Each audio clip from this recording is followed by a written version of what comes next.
Hi everyone, this is Teacher Precious and welcome to our Grade 7 Mathematics class. For today's video lesson, we will be discussing about the measuring temperature and measuring mass. So let's begin with the measuring mass. To begin with, let's define what is mass.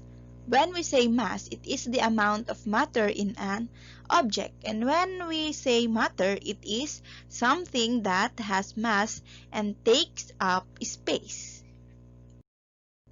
Now, let's name the basic units of measure for mass. So first, we have here the kilogram. Kilogram is the basic unit of measure of mass in the metric system. Grams and milligrams are the units of measure of mass used for lighter objects in the metric system. And the metric ton is used to measure weights of heavier objects. 1 metric ton is equivalent to 1,000 kilograms. Maraming nalilito sa atin kung ano ba yung pinagkaiba ng mass and weight. Yung iba sinasabi na parehas lang daw yung ibig sabihin ng mass and weight. So ngayon, tignan natin yung kanilang pagkakaiba. So we have here the mass versus weight. So first, when we say mass, it does not depend on the gravity, while weight depends on the gravity. The mass of an object always remains the same. Then, the weight of an object changes if the pull of gravity changes. So, yun yung pinagkaiba ng ating mass and weight. For this time, let's have the metric unit of measure of mass. So, we have here the table that shows the metric unit of measure of mass and its equivalent in grams. So, we have here the milligram, which is 0.001 grams, centigram, which is 0.01 grams, decigram, which is 0.1 grams, gram is equivalent of 1 grams, decagram is equal to 10 grams, hectogram is equal to 100 grams, kilogram is equal to 1,000 grams, and metric ton is equal to 1 million grams. Then we also have here the King Henry died by drinking chocolate milk na chart, which is gagamitin natin for the conversion of unit of measure of mass. Ngayon, let's have an example about the conversion of unit of measure of mass. So, recap lang tayo before tayo mag-start.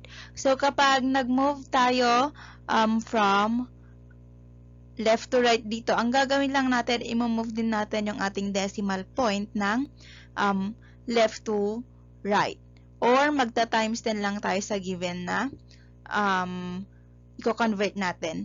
Then, kapag nag-move naman tayo from right to left dito, ibig sabihin, i-move din natin ng right to left yung ating decimal point sa ating given, or magdi-divide tayo ng 10 doon sa ating i-convert na numbers. So, for better understanding, let's start. So, first is to change 3,600 grams to kilogram. So, tingnan muna natin kung asaan ba yung ating gram dyan. Since dito tayo sabay, yun yung ating gram. Kasi gram yung gagamitin natin for mass. Okay, so gram, mag-move tayo papuntang kilogram, which is nandoon. So, we have 1 dun sa ating decagram, 2 sa hectogram, then 3 sa kilogram. So, nag-umpisa tayo sa right to left. Ibig sabihin, mag-move din tayo ng right to left doon sa ating given na 3,600 na grams. Okay, so andito yung ating point dyan. Then, mag-move din tayo ng 3 beses pa left. So, we have 1, 2, 3. So, ngayon, andito na yung ating decimal point. Then, i-rewrite lang natin for the final answer. So, we have 3.6. Then, since 0, 0 lang naman yung nandito, then kahit hindi na natin ilagay itong dalawang to, then yung ating magiging unit na will be kilogram. So, ganun lang siya kasimple.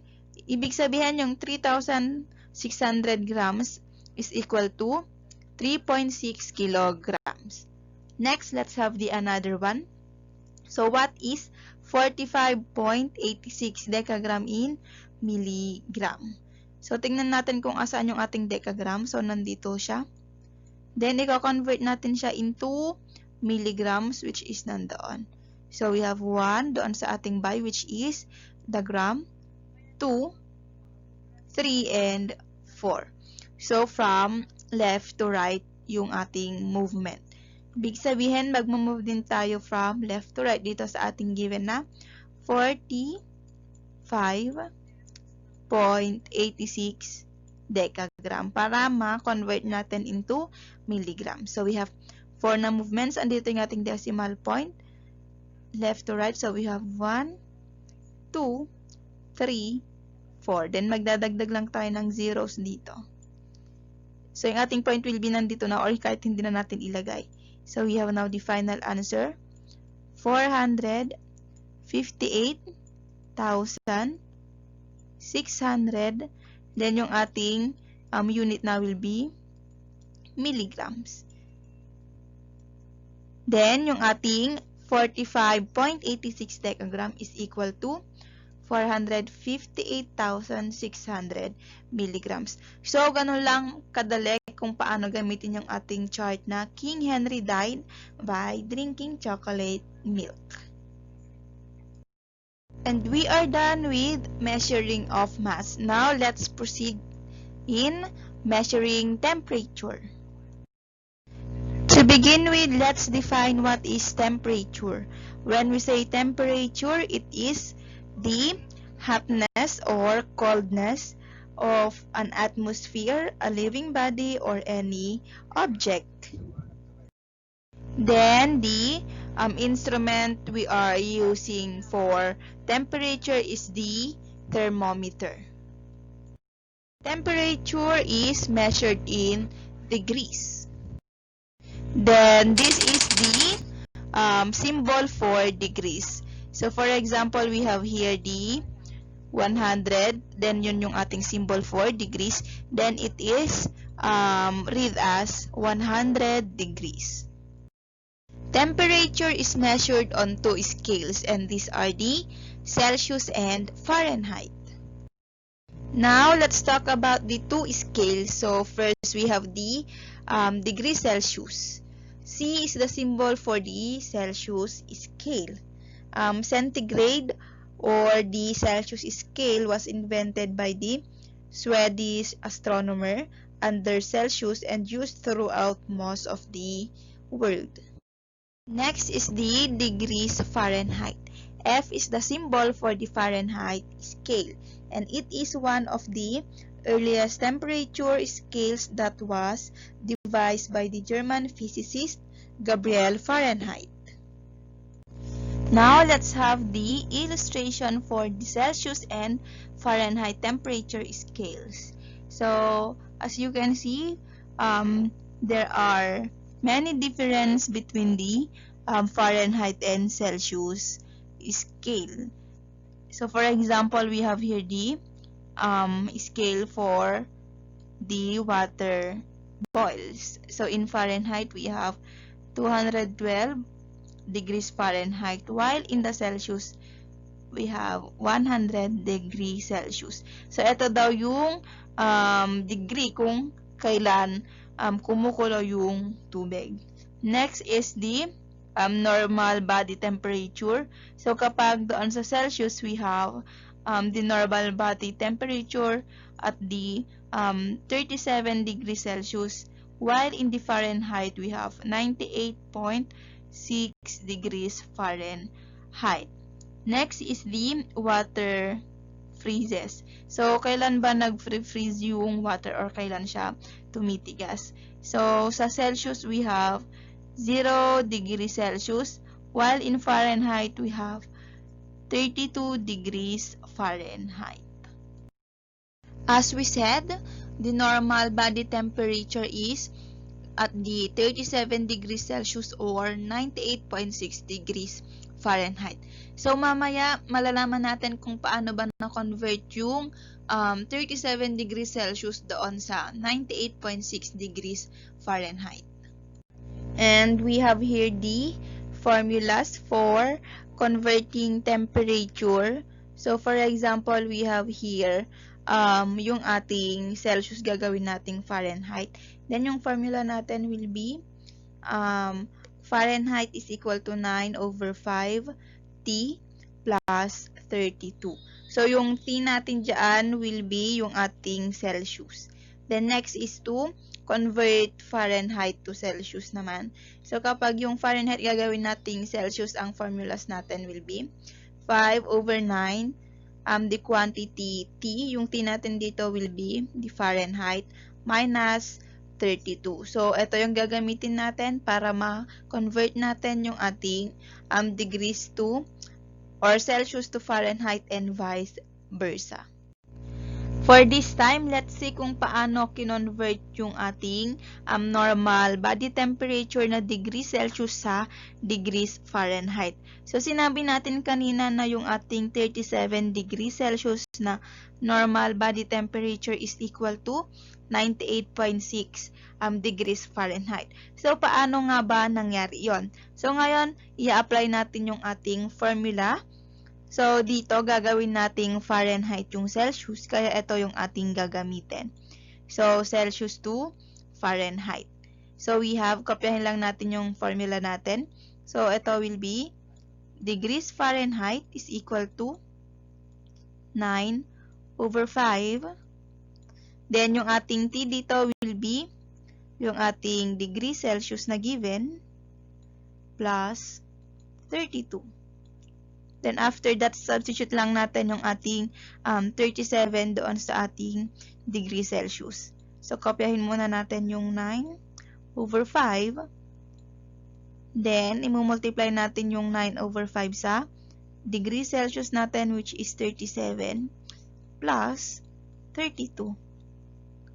Then, after that, kapag nag-multiply tayo ng fraction, ang gagawin natin is multiply numerator to numerator and denominator to denominator. Since wala tayong denominator dito, then lagyan lang natin ng 1 para hindi kayo malito. So, we have now 9 times 37 will give us 333. Then, next is 5 times 1 will give us 5. Then, just add 32. The next is 333 divided by 5.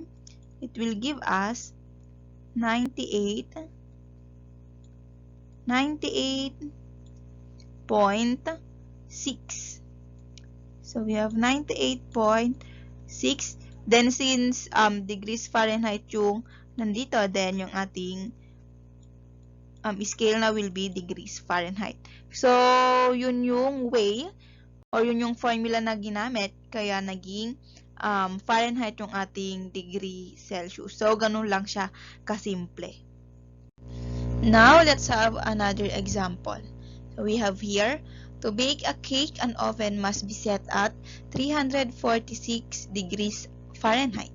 What is its equivalent in Celsius?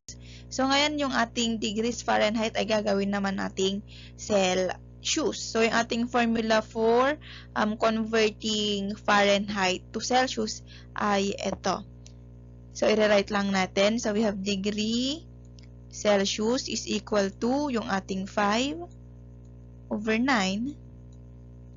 Then, times the quantity, yung ating T daw dito ay Fahrenheit.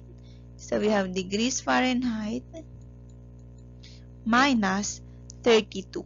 Since meron tayong close and open parenthesis dito, uunahin natin itong nasa loob ng parenthesis bago natin siya i-multiply sa 5/9. But before that, i-substitute muna natin yung ating degrees Fahrenheit, which is 346 doon sa ating formula. So, kopyahin lang natin yung 5/9.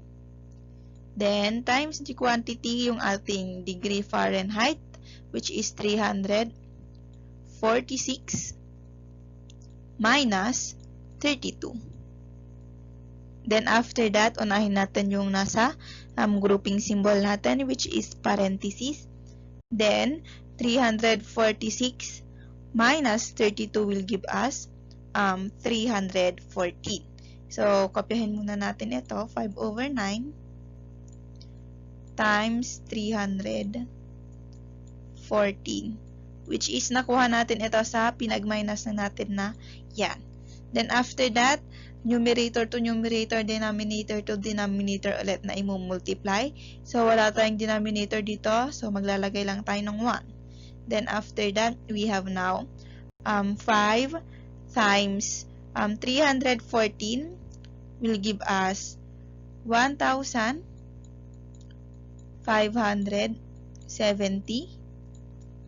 Then, kopyahin lang natin yung 9, which is i-divide natin siya. Then, 1,570 divided by 9 is equal to 174.44. Then, yung ating unit na will be degree Celsius. So, ganun lang siya kasimple. Then, yung ating 346 degrees Fahrenheit is equal to 174.44 degree Celsius. So, ganun lang siya kadali. And that ends our lesson for today about the measure of mass and measuring temperature. I hope you understand how to convert one unit of measure to another. And that's end our lesson for today. For questions or clarifications, just comment down below and I will try my best to answer it correctly and properly. Don't forget to like, share, and subscribe to my YouTube channel. So, God bless everyone!